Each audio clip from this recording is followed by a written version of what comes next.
Muchas gracias, Walter, y me robó, yo pensaba hacer también una alusión a la fecha, y suscribo totalmente lo que dijo, así que nada más me acordaba un detalle. Esa mañana yo escuchaba por radio a un periodista muy importante y muy campanudo que dijo, bueno, hoy se va a ver si la Argentina es un país moderno o un país medieval. Claro, como un insulto, ¿no? Un país medieval. No somos un país medieval, pero tuvimos un gesto digno, por gracia de Dios, porque el enemigo era completamente desproporcionado. Así que, en fin, me sumo a la celebración de esta fecha. Una actitud digna de la Argentina después de tantísimas agachadas y porquerías, una actitud digna, por la razón que fuera. Yo creo que fue una ayuda sobrenatural, ciertamente. Y bien, y ya que ahí la raíz del problema era el aborto, yo pensaba en ese momento que la tarea a hacer, eh, aparte de toda la polémica y demás, la tarea a realizar, por lo menos para la propia gente, era poner el aborto en un contexto más amplio, ¿no?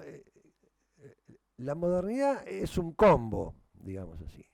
Y uno lo tiene que comprar o rechazar todo. Así como en McDonald's yo digo, no quiero las papas fritas. No, las papas fritas vienen en el combo. Si no quiere, no las coma, pero vienen y usted las tiene que pagar. Bueno, el aborto viene en el combo moderno. Entonces, de alguna manera es una anomalía que no esté en absoluta, digamos, aceptación por la justicia, porque todo lo demás apunta ahí, ¿no? Y otro tanto pasa de algún modo, me parece a mí, con el feminismo. Si nosotros aislamos los problemas, el feminismo, el aborto, el género, pero todo eso constituye un complejo, un tejido, donde una de las opciones apoya a la otra de las malas, digamos así, ¿no? Y eso lo vio muy bien Chesterton, ¿no? Él, a través del feminismo, entrevió un monstruo. Entonces es muy sencillo, digamos, ver los textos más ingeniosos, donde ponen ridículo el feminismo. Sobre todo le parece ridículo y mentiroso cuando habla. Pero luego después veremos cómo lo ubica en un contexto más amplio. Un ejemplo de texto así de batalla inmediato es el que vamos a leer ahora. Él dice que para el feminismo, ¿no? El hecho es que la principal diferencia entre el hombre medio y la mujer media radica simplemente, dice Chesterton, al revés, él invierte la perspectiva, que la mujer es soberana y el hombre no. Sobra las indicaciones de que la mayor parte de nuestras políticas está inspirada por los ricos, sobre todo nuestras políticas progresistas, pero no hay peor señal de la influencia plutocrática que esta frase ordinariamente utilizada por los derechos de la mujer. Esta frase que dice que los hombres son soberanos y amos y las mujeres sirvientas. Al escuchar hablar así a esta gente, uno pensaría que el esposo de cualquier mujer es un ministro del gabinete. Los hombres, dicen las feministas, salen de la casa a agitar su cetro y a gobernar, mientras las mujeres permanecen sentadas en su hogar. De hecho, los hombres, el hombre común habla él, ¿no? Los hombres salen de la casa para que se les grite y se les den órdenes todo el día como esclavos. Las mujeres, de hecho, están sentadas en su hogar gritando y dando órdenes a otras personas. O bien en soledad y con la libertad de unas diosas. Todos saben que las mujeres pasan horas difíciles, inexcusablemente duras. Pero eso no surge de que se les nieguen poderes o derechos, no surge de que no se les dé autoridad, surge en cambio principalmente de que se les da demasiada autoridad. Si hay una persona en el mundo que en comparación con la mujer puede realmente y con calma ser llamado un esclavo, ese es el hombre común. El hombre común Los más extremos abogados de la mujer se sorprenderán al oír esto. No es un capitán pirata, ni un primer ministro, ni un presidente de una sociedad industrial estadounidense, ni el Papa, sino simplemente el empleado de un negocio. Este tipo de textos, así, donde busca el costado ridículo del feminismo, son abundantísimos. Pero hay una dimensión más honda, y es cuando él pone este feminismo en su contexto. Yo diría que la gran diferencia de Chesterton es que ve en el feminismo una degradación de la mujer, y no al revés. Ve que el feminismo la degrada, efectivamente. Porque eso tiene que ver con la profunda admiración que Chesterton y sensación de, digamos, de servicio caballeresco para la mujer. Es muy fuerte en Chesterton esa actitud, ¿no? Y el feminismo viene a arrasar esa natural complementariedad, en la cual el hombre es, de hecho, ¿no? Un vasallo de algún modo. Es el caballero que sirve a su dama. Está un poco estereotipada la imagen de Chesterton como un gordo divertido, que lo era, un gigante riente, que ciertamente lo era. Y entonces uno a veces piensa, claro, si yo estuviera en el lugar de él, sería tan bueno como él. ¿No? Pero eso es una mirada parcial, ¿no? En verdad, en Chesterton hay abismos de dolor enormes. Hay temas en los que lo hacen sufrir particularmente. Y eso se echa de ver en cierta dureza en la argumentación y el usar términos más enfáticos cuando combate o ataca algo, ¿no? En algunos campos.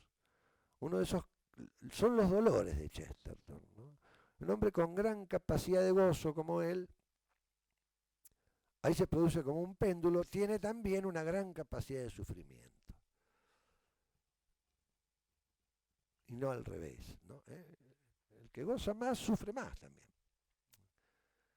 porque percibe más y percibe los males y lo siente. ¿Y cuáles son esos temas que a él lo ponían nervioso? Dice Macy Ward en su biografía que él tenía el don de la respuesta suave, por eso podía polemizar, discutir con Wells, con Bernard Shaw, etcétera, etcétera, que sin embargo le guardaban un gran afecto. Hay que ver lo que le dicen a Frances, su mujer, en el momento de la muerte de Gilbert, ¿no? Es decir, la respuesta suave, nunca se negó a... No le gustaba pelearse. De hecho, que él decía que lo malo de la pelea, dice, es que interrumpe la discusión. Es lindo discutir, es bueno. Ahora la pelea corta la discusión. Y eso está mal, decía él.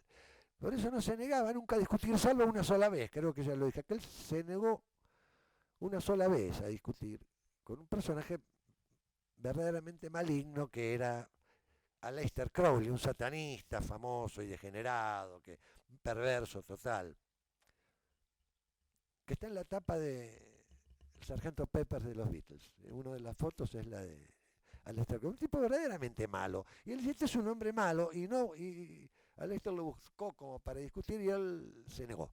Pero en un caso extremo, en general era un hombre dado a la discusión, pero hay ciertos temas que lo crispaban. Uno era el dolor por su patria, ¿no?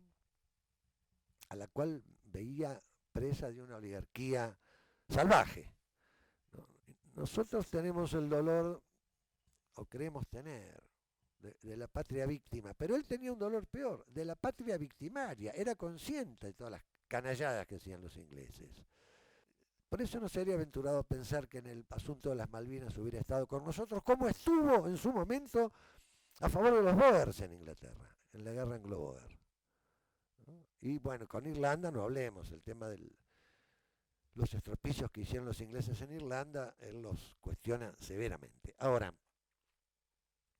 ese era un tema entonces, ¿no? Y la injusticia, la miseria a la que estaban arrastradas muchas personas también lo sacudían mucho. Y el ultraje a la mujer, Eso él no lo podía, no lo podía entender. Entonces uno dice, claro, debe ser muy fácil para él. Tuvo una mujer magnífica, Frances Bloch, a la cual quiso locamente, y ella también a él, y tuvieron un noviazgo y un matrimonio, pero no sin dolores, que eso es lo que hay que ver, los dolores de Chesterton. Por ejemplo, no pudo tener hijos con Frances. Eso llevaba después a que juntara a los chicos del barrio, en su caso de Beconfield, todo eso, pero no pudo tener hijos, él que era un enloquecido de los chicos. Y tuvo algunos momentos más complicados, incluso ataques brutales en ese flanco, que por suerte no han trascendido mucho, pero que venían muy de cerca, ¿no? Nada menos que esto hay que decirlo para terminar con una novela rosa, digamos así, ¿no? Él quería entrañablemente a su hermano menor, que murió en la guerra, digamos así. Y estuvo casado muy poco tiempo. Y su viuda, Ada Jones, la ataca tremendamente a Francis, sobre todo en un libro que sale publicado después de la muerte de Chesterton, que se llama Los Chesterton, digo por si alguna vez ustedes lo ven, por Ada Jones, que era católica y una mujer que se dedicaba, digamos, al asistencialismo social, ¿no? Yo, que estoy casado con un asistente social, por cosas que ella me ha contado, me he dado cuenta que en el asistencialismo hay muchas veces una serie de dominio y de poder, porque estoy con una persona inferior que yo la manejo, ¿no? Eso se da en las profesiones asistenciales, ¿eh? Es bastante común, ¿no? Y esta mujer publica este libro, Los Chesterton, verdaderamente maledicente. Y su víctima favorita es Frances. Le echa la culpa, la acusa. Es tan espantoso este libro que yo me acuerdo que cuando lo terminé de leer en el tren San Martín, lo tiré por la ventana con gran placer. La ventana del tren. ¡Pah! Y después dije, uy, pero por ahí habría datos. Bueno, y un día en Parque Rivadavia lo descubrí por $1 y lo compré.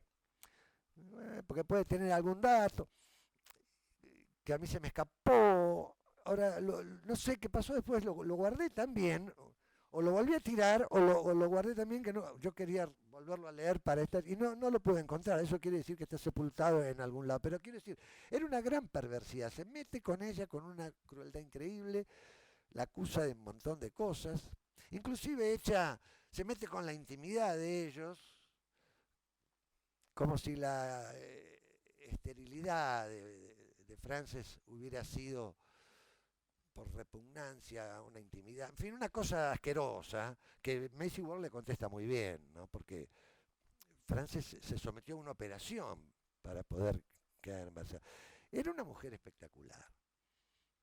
Y ahora, hace poco salió un libro, La mujer que fue Chesterton, ¿no? En el sentido que se llamó por el apellido de su marido, Una vida de Francis, que es muy interesante. No sé si está traducido, pero The Woman Who Was Chesterton. Es una maravilla. Y uno no puede dejar de quererla, Francis. Y Gilbert no hubiera podido hacer lo que hizo si no lo hubiera tenido a ella, porque era de un desordenado total. Y ella lo cuidaba, lo asistía. Pero aún con ella tuvo momentos de gran dolor, ¿no? Que recién ahora, en una de las últimas biografías, sale a la luz, que es una depresión muy grande que tuvo ella. La voy a leer directamente. El texto es el de Peirce, que es un gran estudioso, ¿no? Joseph Peirce, que hace una vida de Chesterton y cuenta esto, que es tremendo, ¿no? Hubo una tragedia familiar. Frances tenía un hermano que se había deprimido terriblemente se había convertido al catolicismo y se había deprimido mucho por la muerte de otra hermana, a tal punto que se suicidó este muchacho. Fue a una playa y se metió en el mar y se suicidó. El 25 de agosto el mar arrojaba el cadáver de Knollys, el hermano de Frances, a una playa de Sussex. Se había suicidado. Sufría fuertes depresiones periódicas desde la trágica muerte de su hermana Gertrude. Con todo y eso, su muerte supuso una gran consternación, ya que en los últimos meses, había mostrado signos de mejoría y había encontrado un consuelo aparente, digamos, por lo menos, por su reciente conversión a la religión católica. Frances se apresuró a ir a New Haven a identificar el cuerpo de su hermano y a organizar el entierro. Sumida en el dolor, procuró compartirlo con el padre O'Connor, que era muy amigo de ellos, el posible modelo del padre Brown. Y le dice: le escribo invadida por la pena. Hace unos días encontraron a mi querido hermano ahogado en Seaford. Ha sido una terrible conmoción para todos nosotros. Estábamos tan contentos por él. Parecía que se había recobrado bastante de su terrible enfermedad y sin embargo fue en busca de su propia muerte. Chesterton hizo cuanto estuvo en sus inútiles manos para consolar a su mujer durante las difíciles semanas que siguieron la tragedia. Ella cayó en una profunda depresión y cayó también en una cosa muy inglesa, estaba totalmente desquiciada, que es el espiritismo. Los ingleses, hay un libro muy lindo de Benson, de Robert Hugh Benson, el que ustedes conocen del Apocalipsis, que se llama The Necromancers, que es muy interesante. Es una novela sobre el mundo de los mediums, ¿no? Falsos, por supuesto. Pero claro, Frances solicitó, ella no se podía consolar. Solicitó la ayuda a una medium, empeñada como estaba en establecer contacto a la desesperada con su hermano y su hermana muertos. Chesterton lo desaprobaba categóricamente, obviamente. Sus antiguas experiencias con la tabla de escritura espiritista le habían convencido del carácter maligno del espiritismo y sin duda su pelea con Aleister Crowley había reforzado su postura. Ahora, ¿qué hace él entonces? La apoya a Frances y le escribe una poesía que estaba inédita por lo personal del tema, que es una poesía maravillosa y que habla más del amor de Gilbert por Frances que cualquier tratado de psicología.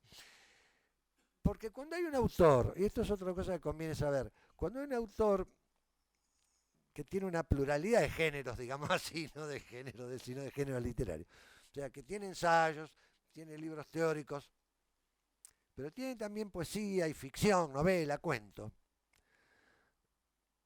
El caso de Castellani, por ejemplo, por decir uno, ¿no? O el caso de C.S. Lewis. Es en la ficción y en la poesía donde se expresan más acabadamente. Porque el otro, como suele tener un tono polémico, él está pensando en lo que le pueden objetar, se dan cuenta y se aborda de otra manera la cuestión. Pero ahí se liberan totalmente y dicen lo que verdaderamente han contemplado, ¿no? Y esta poesía que es muy linda, que no la deben conocer prácticamente, no, permaneció inédita porque, por esto que digo, por lo personal del tema, ¿no? Y se llama El Cristal. Yo lo tengo acá en inglés, pero en castellano dice así: lo vi. Ella estaba tumbada como en sueños, alrededor de sus cabellos sagrados, y por encima de mi inviolable Frances vociferaban las mujerzuelas, habladurías de los hombres muertos. Muy cerca de su rostro una ventana se abría al cielo.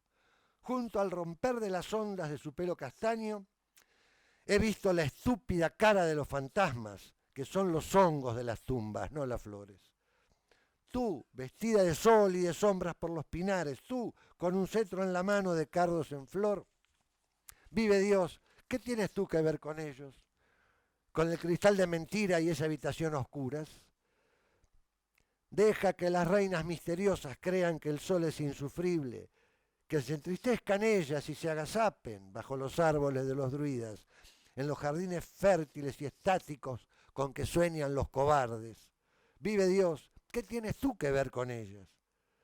En los campos relucientes que se extienden en el mundo del cristal, hay paz y el placer extraño de una maravillosa tierra sin pisar. Pero no hay palabras francas, ni amor a las cosas claras, ni verdad, ni risas fuertes, ni tampoco hay temor de Dios. Ya no miraré más. Yo soy hijo de la tierra y puedo ver el sol, los bosques, la mar y la hierba. Solo vi un espíritu, el de ella, que está aquí con la mirada fija en busca de espíritus a la luz de una lámpara de gas.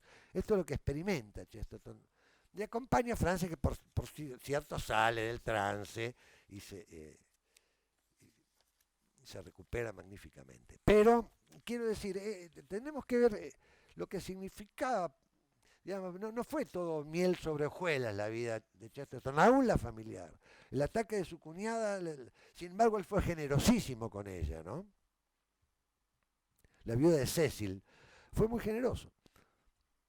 Y también nunca la destrató. Pero le debe haber dolido enormemente, como le dolía esta caída. O sea que él enfrentaba problemas, no era una familia Ingalls, digamos así, una cosa de Hollywood, hollywoodense, no. Él pasó tremendos pesares. Pero sin embargo, esos pesares, ¿él qué hizo? Como dice una frase de Newman que es muy linda, que mis tinieblas sean la luz de los demás. Los transmutó en luz. Los veló púdicamente, no era un llorón ni un quejón. Pero a veces en algunos temas se le escapa, ¿no?, el término agresivo o el tono más duro, ¿no? Por ejemplo, por amabilidad de Walter, repartimos un pequeño texto de él, muy chico, son 2 columnas, un texto polémico, ¿no?, cuyo tema es el nudismo. El nudismo, él lo considera obviamente una monstruosidad y un ultraje, ¿no? Entonces, ¿ahí qué hace? Hace un planteo muy inteligente, es un verdadero ejemplo de retórica. Yo lo di muchas veces y no tuve mucha suerte con los alumnos, pero insisto porque me parece una joya, ¿no? Texto breve donde comenta un libro de una inglesa sobre Alemania, Modern Germany, se llama, la Alemania moderna, las modernidades de Alemania. Y entonces dice que sale el tema del nudismo ahí, porque en esta época, a principios del siglo, están muy de moda esas cosas. Igual un poco como ahora con los veganos, todas esas pavadas de la salud para vivir 5 minutos más. Uno se queda sin comer carne y sin tomar un vinito y lo pisa un colectivo en la puerta. ¿Y qué vamos a hacer, maestro? ¿No? Pero estaba, y entonces el nudismo se enmascaraba en una cuestión de salud. ¿Saben quién era nudista aquí en nuestro país? Presidente Ilia, el viejito bueno, era nudista, chancho. Bueno, entonces, él dice que, claro, la inglesa, cuando ve eso, dice, está tensionada, porque dice, sus instintos de persona civilizada la empujaban a reír. Es una cosa ridícula y patética el nudismo. Pero sus instintos de progresista, su costado progresista, la llevaba a aplaudir. Entonces, ¿qué hace? Hace lo que hacen todo el tiempo las verdes y todos estos, ¿no? Ponen un ejemplo monstruoso. Usted está, por ejemplo, contra el feminismo y más bien sí, por la deriva que va a tener. Entonces usted está de acuerdo con que un hombre, marido borracho, la azote a su mujer y después la mate. ¡No! Y si tiene que elegir, bueno, entonces ella pone este ejemplo, dice la autora. Si no tuviera que elegir entre una protagonista de una novela francesa que se llama Pablo y Virginia, donde la protagonista se ahoga finalmente en un naufragio porque no se quiere sacar un poco de ropa, le da vergüenza. Entonces se ahoga. Si yo tuviera que elegir entre Virginia, que se ahoga por pudor, digamos así, y esta alemana, elegiría a la joven alemana. Claro, entonces Chesterton hace un ataque en 3 momentos. Primero dice, ¿por qué tengo que elegir? Ahí está. No tengo por qué elegir. Si yo digo que un tipo es borracho, bueno, no tengo por qué compararlo con un fakir loco que se muere de sed en el desierto. ¿No? Es decir, no tengo por qué elegir.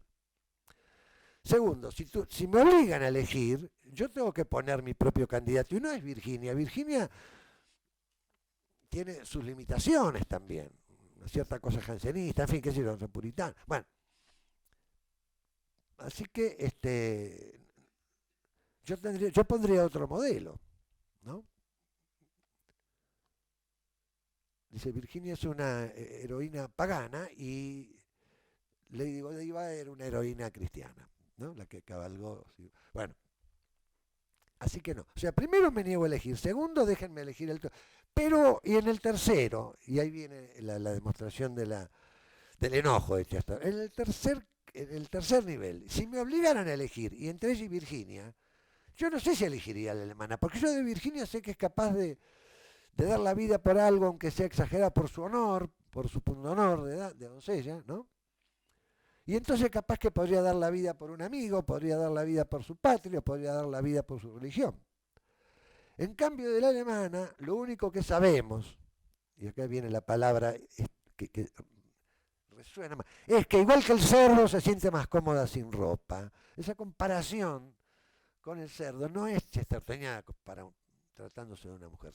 ¿Se dan cuenta? Ustedes si lo leen el trabajito van a ver que es una joyita retórica, perfectamente encadenado, ¿no? Y con ejemplos muy buenos. Bueno, entonces, ese enojo ese sufrimiento de Chesterton por el ultraje de la mujer, o sea que él concibe que el feminismo la degrada. Porque si se limitara, bueno, que pueda votar y esto y lo otro, pero la degrada en cuanto la saca de su ambiente propio, que es y primario, que es la familia, ¿no? O sea, él ve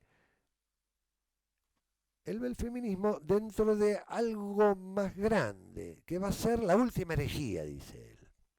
Y en el año 1926 escribe un texto muy curioso, que es prácticamente profético, digamos, entre comillas, ¿no? Dice,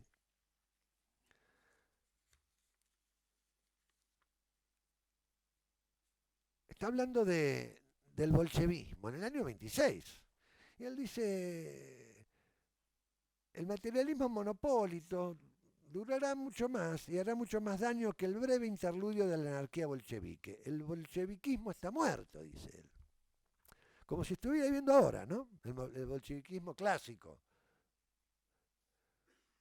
Porque la próxima herejía va a ser simplemente un ataque a la moral, y especialmente a la moral sexual. Me pronostica eso. Y no vendrá de unos pocos socialistas sobrevivientes de la ciudad fabiana, sino de la exultante energía viviente de los ricos resueltos a disfrutar por fin, sin papado, ni puritanismo, ni socialismo para contenerlo. La locura del mañana, dice, no está en Moscú, sino mucho más en Manhattan. Pero la mayor parte de lo que estaba en Broadway está ya en Piccadilly, dice él, ya está en Londres. O sea, esa visión del deterioro, digamos así, de la moral sexual, que va mucho más allá del feminismo.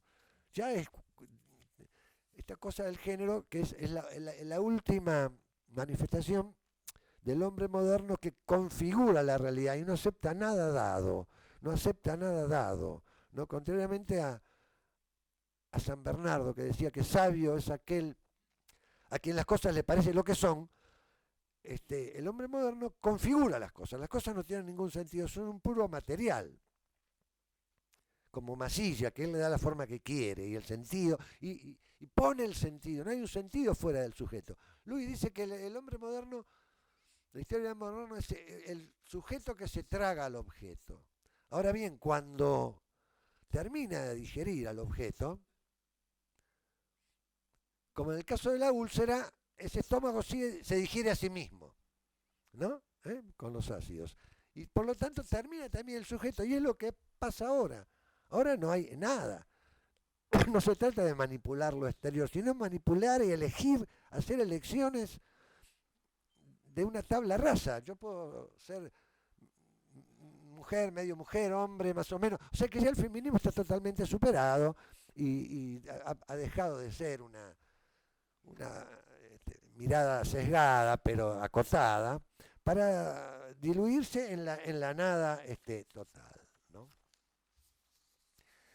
De modo que él lo ubica ahí, es la deriva del feminismo, es la proyección del feminismo lo que le preocupa, la anulación de la familia, ¿no?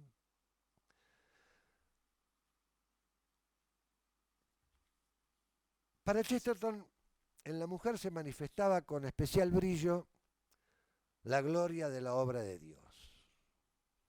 Esto lo compramos en su vida y en su obra, sobre todo. Si nosotros queremos saber bien qué piensa Chester, cómo ve Chester en las mujeres, tenemos que leer su obra de ficción, sus novelas y sus cuentos, ¿no?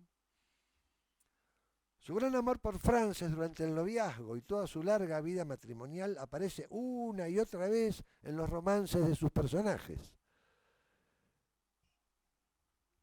Podemos reconocerlo inmediatamente en el Inocencio Smith de Hombre Vida, aquel que se fugaba una y otra vez con su propia esposa, y de quien dice Miguel Moon, otro de los personajes, precisamente porque no quiere fornicar ha experimentado el romanticismo de los sexos, precisamente porque tiene una sola mujer ha vivido 100 lunas de miel, porque él aparece siempre y se la lleva, ¿no?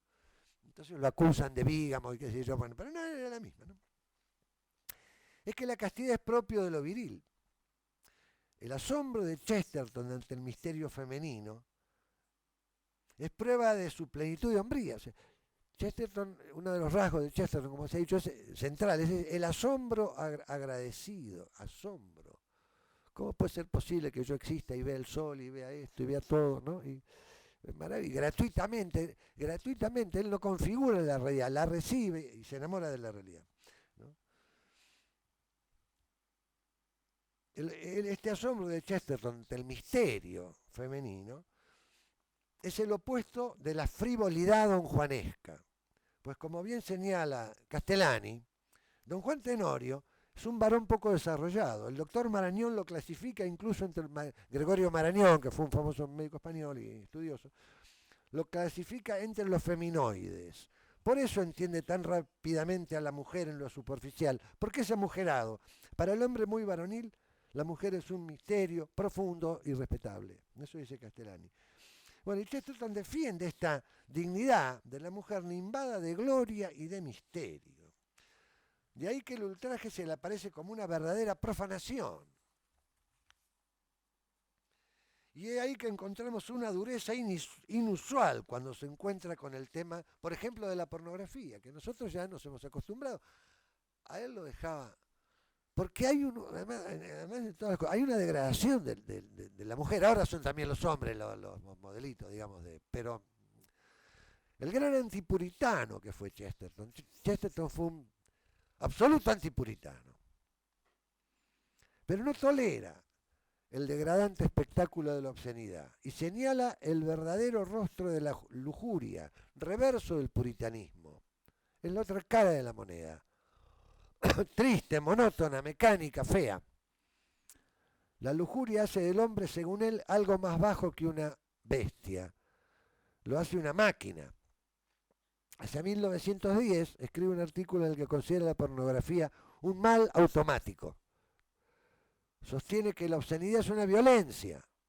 ¿Por qué? Porque puede hacer estas dos cosas igualmente directas e instintivas. Sacudir violentamente la pureza o inflamar la impureza. Pero en ambos casos el proceso es brutal e irracional. La víctima humana queda drogada o se siente enferma, dice Chesterton. La falta de decoro equivale a un asalto.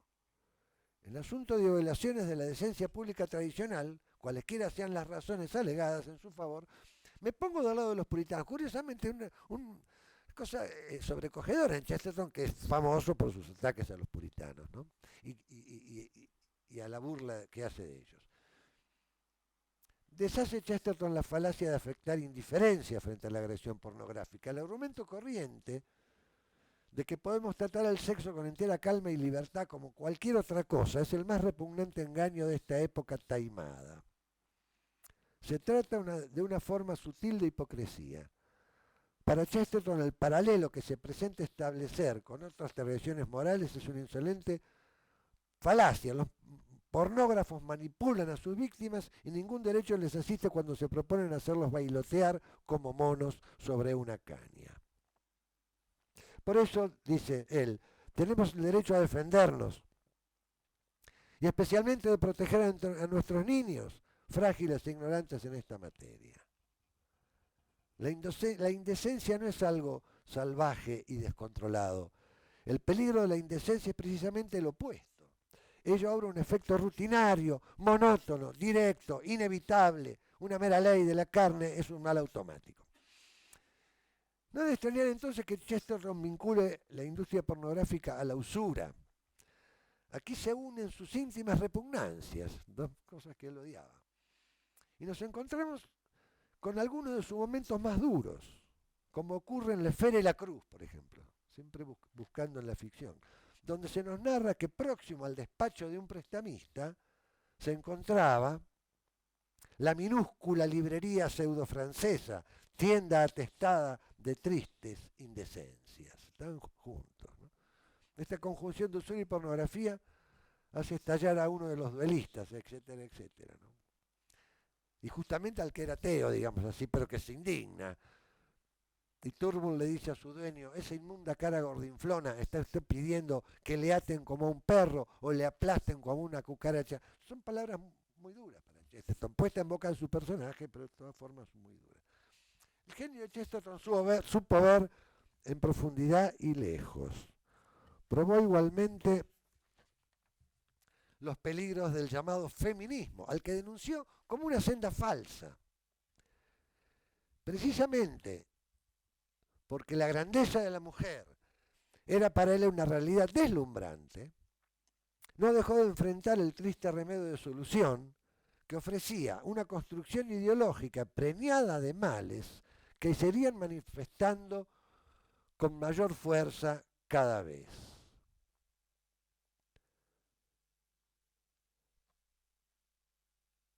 En su obra Lo que está mal en el mundo, no sé si ustedes la conocen, el último punto es el feminismo, el que trata, y el último texto es de una tremenda fuerza, que recomiendo si lo tienen que lo lean, muy actual, actualísimo, ¿no?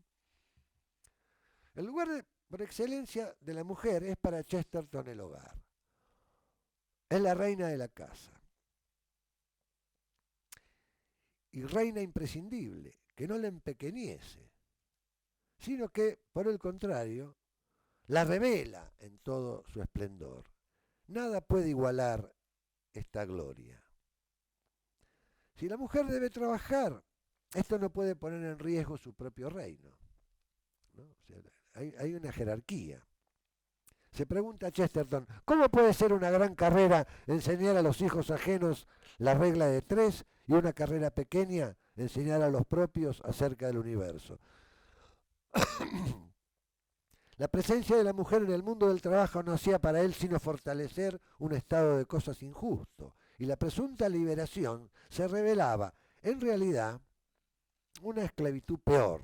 En ese último trabajo, que yo no lo podemos leer porque no nos alcanzaría el tiempo todo, pero es muy interesante, parte de una reglamentación que aparece en Londres, por el cual en los barrios más carenciados, digamos así, obligaba a rapar el pelo de las chicas por el asunto de los piojos. Entonces este se pone loco, ¿cómo? Dice, ¿no?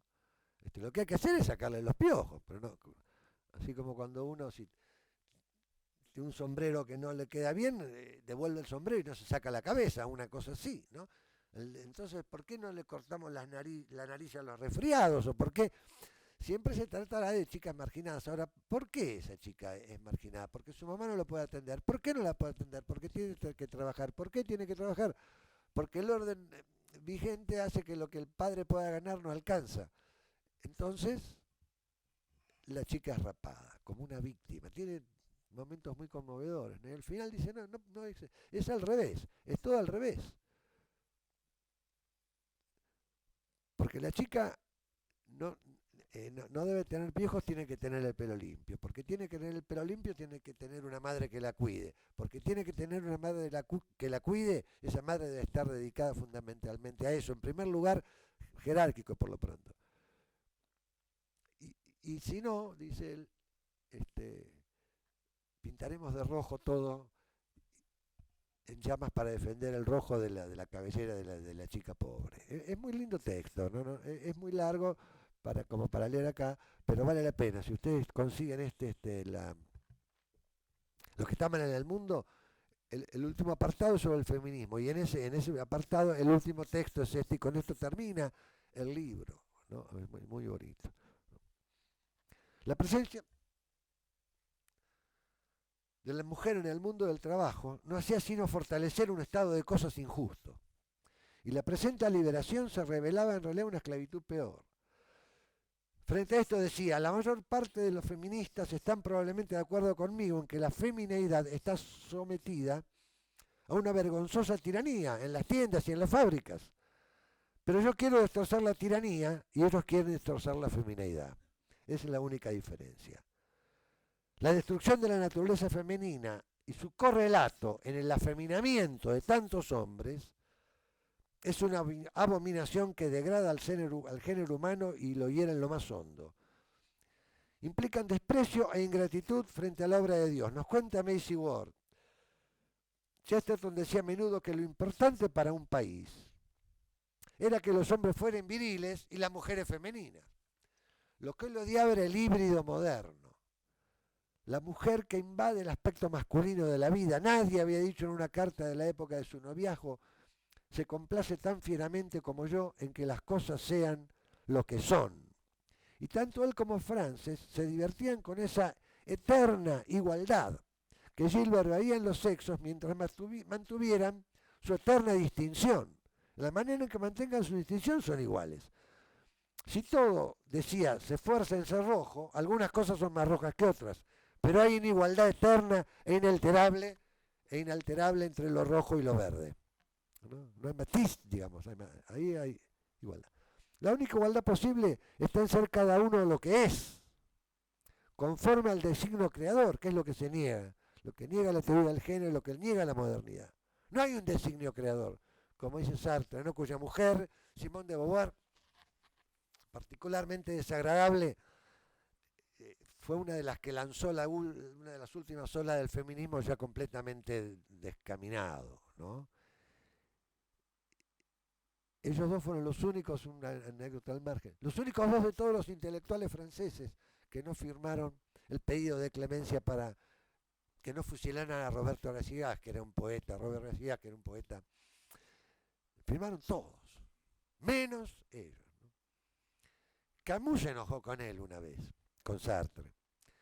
Y hay una película bastante divertida que ahí aparece esto, que la mujer le dice, porque él lo había acusado, porque Camus, que era Pied Noir argelino, no tomaba partido desesperadamente por los musulmanes, no por los argelinos. Y entonces Sartre lo critica y la mujer le dice, pero ¿por qué no le pegás una trompada? Y dice, no puedo. Era un tipo grandote, Camus. Porque es un chiquito así, Sartre, ¿no? Era un peticito, estúpido, y esta Simón de Beauvoir lo tendría, pero malvados, ¿no?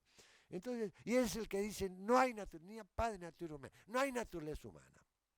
¿Por qué no hay naturaleza humana? Porque no hay un Dios para pensarla.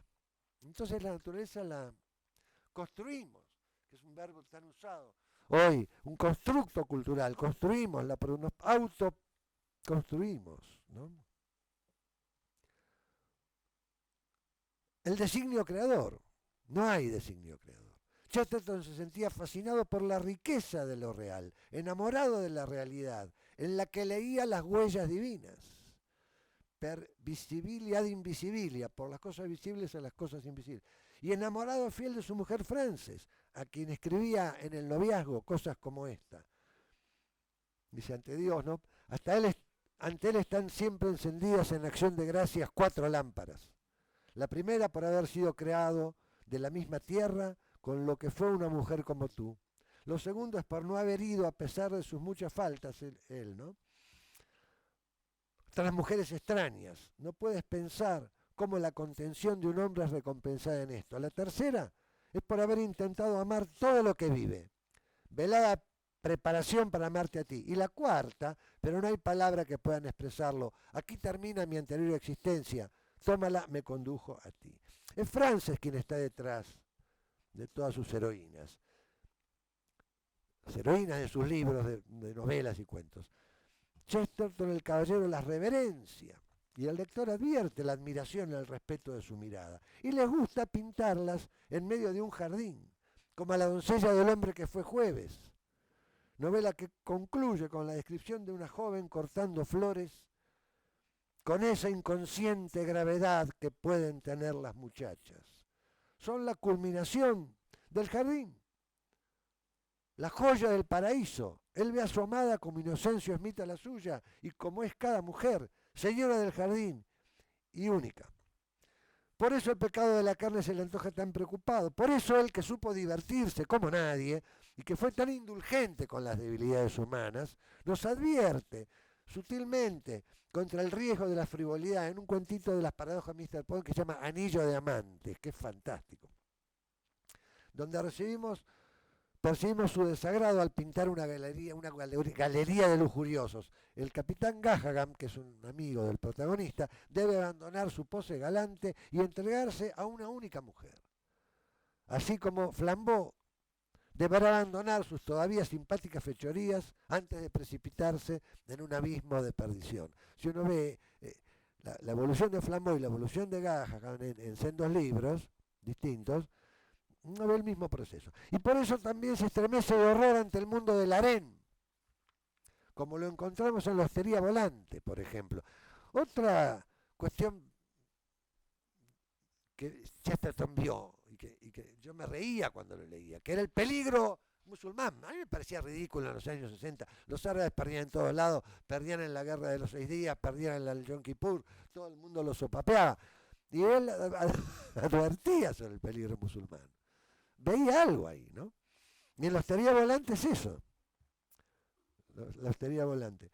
Es una novela muy graciosa y sin embargo, por ejemplo, obra que no solo es una exaltación de la sana alegría cristiana, sino igualmente una afirmación de la dignidad de la señora del jardín, aunque nadie puede convertir en una esclava del serrallo. Y ya terminamos. Y por supuesto, la mujer, y con esto termina, como enamorada del matrimonio cristiano, como enamorado del matrimonio cristiano, no puede faltar en Chesterton la paradoja, cosa que a él le encantaba, de la exaltación del celibato fecundo espiritualmente. Son dos cosas muy buenas y se armonizan, ¿no? Donde hubo monjes, hubo familias.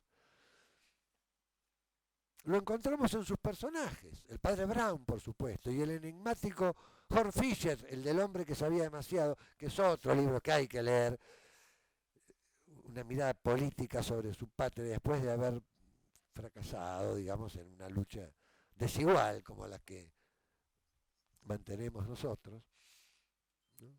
El hombre que sabía demasiado, que se va a inmolar por su patria carnal porque a través de ella ve la celeste. Y como no puede ser de otro modo, ¿en qué va a terminar este gozarse en lo femenino? En su devoción mariana, lógicamente. El gran juglar de la Virgen que fue Chesterton. Tiene escritos magníficos poemas, La Reina de las 7 Espadas, etc. No se apartó de su protección. Nos relata un elemento clave para su entrada en la Iglesia Católica. Así podemos leer un texto de él que tardío ya de madurez, y dice: apenas puedo recordar un tiempo en que la imagen de Nuestra Señora no se levantase bien concretamente en mi espíritu. En cuanto recordaba la Iglesia Católica, la recordaba a ella. Cuando intentaba olvidar a la Iglesia Católica, intentaba olvidarla a ella. Cuando finalmente vi lo que era más noble que mi destino, el más libre y más duro de todos mis actos de libertad, que es su conversión al catolicismo, a la Iglesia Católica, fue delante de una dorada y abigarrada pequeña de imagen de ella en el puerto de Brindisi, donde prometí lo que haría si regresaba a mi país. Fue ante una imagen de la Virgen, pues, que Chesterton decide su conversión. Mucho le cantó a ella. Encontró a la plena señora del jardín, jardín precioso, ella misma. Hortus conclusus, huerto cerrado, jardín cerrado, ella misma. Y en un libro de versos que le dedica, La Reina de las 7 Espadas, la llama de un modo que queremos recordar aquí de modo especial en estos tiempos tan duros que vivimos, y por su especial sabor chestertoniano. La llama la que espanta las pesadillas. Miren qué bonita. La que espanta las pesadillas. Quiera ella espantar las pesadillas del horror que se ciernen sobre la delicada y fuerte maravilla de la mujer en estos tiempos oscuros, en los que su siervo Gilbert combatió como buen caballero. Bueno, no, que las conclusiones para mí son estas. Habría que decir algunas cositas más de actualidad. Pararon el proceso de beatificación de Chesterton, lo cual es también un juicio sobre quienes han rechazado eso, ¿no? Bueno, quizá más adelante, pero por ahora no, por razones, un obispo de Doyle. Y fue una iniciativa que surgió acá en la Argentina, ¿no es cierto? Con el hermano acá de Juan, ¿te acordás? Surgió acá en la Argentina. Nosotros empezamos. No tenemos suerte los argentinos, evidentemente, pero otro gesto digno de gratitud argentina para con Chesterton. Y bueno, las razones se pueden imaginar, pero son insuficientes, ¿no? Pero eso evalúa al que lo niega, ¿no? En realidad, es una definición. Pobre Chesterton. Él se hubiera reído, por supuesto, no. En cuanto para hacer un resumen final, el feminismo hay que verlo en un contexto más amplio, que es el contexto del pensamiento moderno, que tiene tres rasgos distintivos, digamos así. Primero, la negación de lo sagrado. No hay nada sagrado para el moderno. En segundo lugar, la falta de lo que llaman los etnólogos y todo eso es la conciencia simbólica, de ver la realidad visible como símbolo de verdades invisibles y cargadas de sentido, ¿no? Moderno odia eso. Y por último, la hipertrofia del sujeto, el sujeto que quiere conferir él el sentido y no descubrir el sentido en las cosas, que es lo que hace Chesterton. Es un gran descubridor. Y se maravilla frente a la realidad. El asombro agradecido, esos son, ¿no? Tiene unos versos muy lindos de jovencito, uno que dice, bueno, hoy tuve un día que tuve dos manos, dos ojos, dos piernas, pude ver el sol, qué sé yo. ¿Y por qué se me conceden dos? ¿Por qué voy a tener otro día igual así? No, ya está, no merezco. Y otro muy lindo también que dicen que estamos en una novela, ¿no? Que toda la historia es una gran novela. Pero lo que más me gusta de este novelista es cómo se preocupa de los personajes secundarios, que somos nosotros. Claro, él siempre se sintió un personaje secundario frente a lo grande, ¿no? Entonces, en el feminismo lo irrita la degradación de la mujer. Es al revés. Él considera que es un descenso y que va a ir por mal camino como en realidad fue. Y generalmente tuvo razón, ¿no? La última herejía va a ser sobre todo moral y de moral sexual en especial. El peligro musulmán, etcétera, etcétera. Todas esas cosas él las vio cuando parecían imposibles de ver. Ese considera a la mujer un don maravilloso y el culminar, digamos, su culto, por así decirlo, a la mujer con su condición de mariano, ¿no? Su devoción mariana, que era muy grande, ¿no? Si uno va a Beaconsfield, allí está la iglesia que hizo construir él. No había iglesia católica en Beaconsfield. Y él la hizo construir. Y él eligió la imagen de la Virgen que hay ahí, que es una imagen que vio en un anticuariado en Londres, irlandesa. Una Virgen hecha en Irlanda. Y ahí se explica largamente qué le gustó. Él tiene un trabajo sobre qué vio en esa imagen y por qué eligió esa imagen, digamos, ¿no?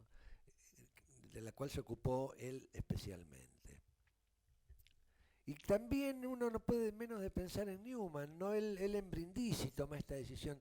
El viaje de Newman también por el Mediterráneo tuvo mucho que ver con el descubrimiento, digamos, de la Iglesia Católica, etcétera, etcétera. Lo mismo le pasó a Benson, ¿no? Es notable y vuelve a Inglaterra transformado, Newman. Y Chesterton ahí toma, frente a una imagen de la Virgen, la decisión definitiva, que era el problema de la conversión para los ingleses es muy difícil, pero llama la atención cómo se convierten sabiendo que aún van a ser no muy bien recibidos en la Iglesia Católica. Si no, no importa, pero esta es la verdad. Y acá me quedo y no me muevo más. Eso hizo Newman, eso hizo Benson, eso hizo Ronnie Knox, eso hicieron todos, ¿no? Los conversos ingleses que fueron muchísimos y muy importantes. Evelyn Waugh, no sé, hay toda una playa. Ahora, detrás de esas conversiones está, creo yo, el abonado del suelo inglés por la sangre de los mártires, ¿no? La sangre de los numerosos mártires, sobre todo los isabelinos, pero antes también, pensemos en Becket, bueno, pero sobre todo los mártires isabelinos, cuyo lugar de martirio uno lo puede ver en la esquina de donde está Marble Arch. Si alguno va a Londres, ahí va a ver, estaba el patíbulo de Tyburn, donde los mataban de una manera tremenda. Así sacerdotes, campos. Otra cosa curiosa de Chesterton es que Castellani lo vio una sola vez. De, ¿Cuándo? ¿En qué ocasión? En la ocasión de la canonización de Campion, que fue el primer mártir canonizado de esa cantidad de sacerdotes muertos en la época de Isabel.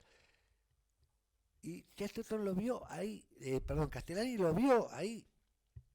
Hay todo un simbolismo de cosas que se cruzan, ¿no? Ahí se encuentran a la sombra del mártir, digamos así. No hablaron ni nada, porque Castellani era muy jovencito y el otro ya era un personaje. En el año 22 fue esto, que es el año en que Chesterton es recibido en la Iglesia Católica. O sea, y al poco tiempo Frances también, ¿no? El libro de Frances, la vida de Frances, yo se las recomiendo calurosamente, porque es muy, muy buena. Ahora, este fenómeno entonces del feminismo es, así como el aborto es la última flor de esta cultura moderna, flor pestilente y inmunda, pero que tiene su arraigo en este humus del pensamiento moderno, para el cual no hay nada sagrado, no hay nada simbólico y el sujeto se construye a sí mismo, digamos así. En ese contexto es que hay que verlo. Si no, no se entiende nada, digamos así, ¿no? Nosotros nos conmueve el aborto, nos preocupa el feminismo, etcétera, etcétera, pero hay que ver el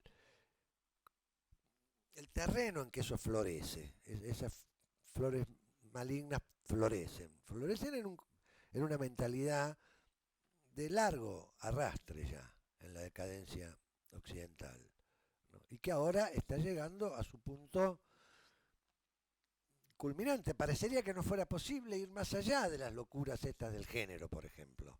El absurdo, lo ridículo, como lo ve bien Chesterton, ¿no? Lo ridículo de eso. Ahora, claro, él se ríe, por un lado, pero se siente profundamente afectado por el otro. Yo creo que más y la conclusión que uno puede sacar es que hay que leerlo y meditarlo y gustarlo, porque es muy difícil resistirse, tiene un gran poder de atracción. Uno tiene la sensación de estar leyendo un hombre bueno, un hombre que escribe en estado de gracia, cosa que no pasa con... A mí me gustan muchísimo los escritores ingleses, pero no hay que compararlos tampoco, porque...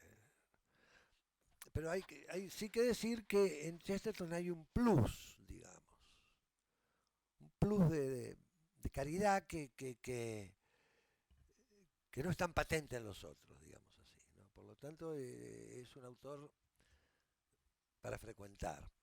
Y uno siempre lo lee de nuevo y descubre cosas que no había visto. Y con esto termino. Hay un cuentito del padre Brown que se llama El extraño crimen de John Bullnoise. Yo había empezado a leer eso en el año 67, más o menos. Y ese cuento, yo lo leo frecuentemente. Ese cuento no lo encontraba. Y hace cosa de 5 años lo entendí.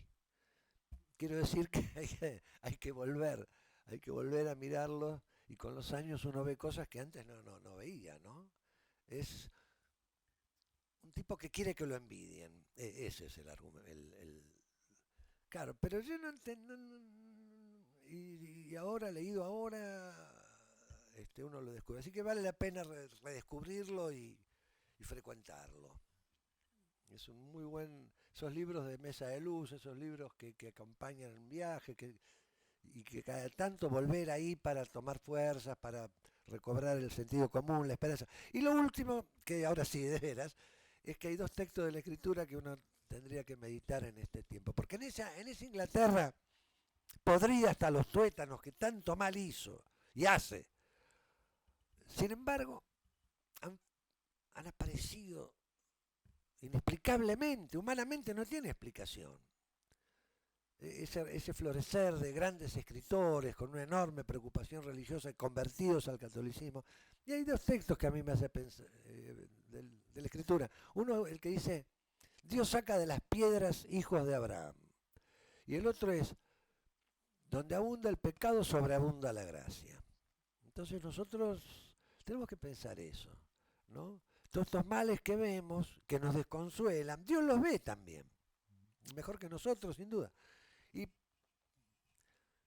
los permite misteriosamente porque Él de los males saca bienes. Así como Chesterton de sus dolores sacaba, ¿no? Como Newman dice, que mis tinieblas sean la luz de los demás, nosotros tenemos que pensar que de estos males terribles pasan porque Dios sacará grandes bienes de ellos, ¿no? El ejemplo máximo es el Calvario.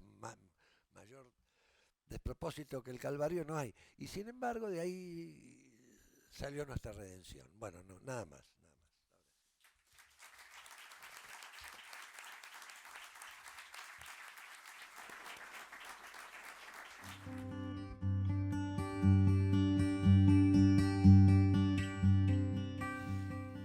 De ensayo, yo diría que los más importantes.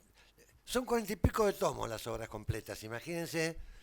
Y hay mucha cosa periodística excelente, pero hay que espiar. Pero libros de ensayo redondos yo aconsejaría Ortodoxia y El hombre eterno, del cual Luis dice que cuando él lo leyó, después le advierte y a los jóvenes que son ateos y quieren seguir siendo, que eviten leer a Chesterton, ¿no? Bueno, acá, bueno, esos dos. Y después, la ficción yo diría que, miren, yo diría toda, porque uno dice, bueno, La Feria y la Cruz hay que leerlo, El hombre que fue jueves hay que leerlo, El hombre vida, Las paradojas de Mr. Pond, El hombre que sabía demasiado, digo, los cuentos del padre Brown, los cuentos de Gabriel Gale, ¿cómo se llama? El poeta y los lunáticos, todos son en principio cualquier ficción de Chesterton, ¿no? Después uno tiene sus gustos, le gustan más unos que otros. La Hostería Volante, ¿cómo va a leer? ¿No? Se van a reír. Eso es más o menos lo que yo podría decir. En cuanto a la ensayística, más redonda y más accesible, porque hay muchas cosas que están llenas de datos muy del momento, sobre el momento, polémicas de él en ese momento. Bueno, la autobiografía desde ya. Y las vidas de San Francisco y de Santo Tomás, creo yo que. Después está la de Dickens, que es muy divertida. Hay una frase, hablando en la vida de Dickens, sobre la vida de Dickens, que es muy lindo, ¿no? Es muy linda. Que es linda para terminar.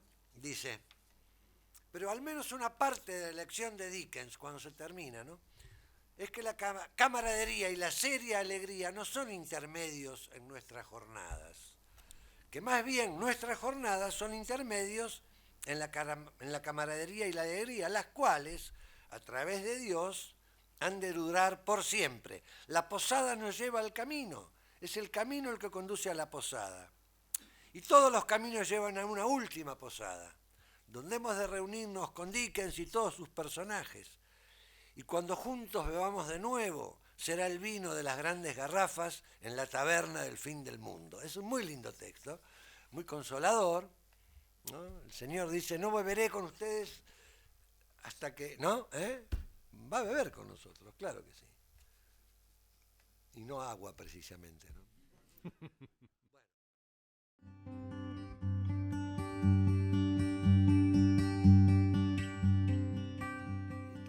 También es difícil, porque lo religioso es el sustrato de toda su su narrativa, ¿no?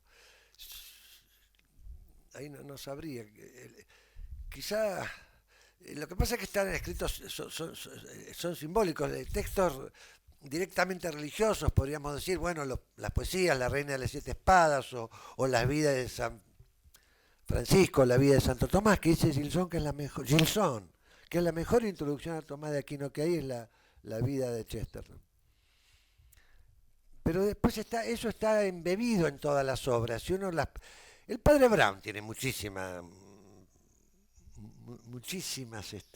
todo, pero mucha explicitación por ahí, sobre el pecado, la gracia, etcétera, etcétera, ¿no? Pero por cualquier camino entran bien, me parece a mí. Muy bien, agradecemos mucho al doctor Jorge Ferro por habernos visitado esta noche.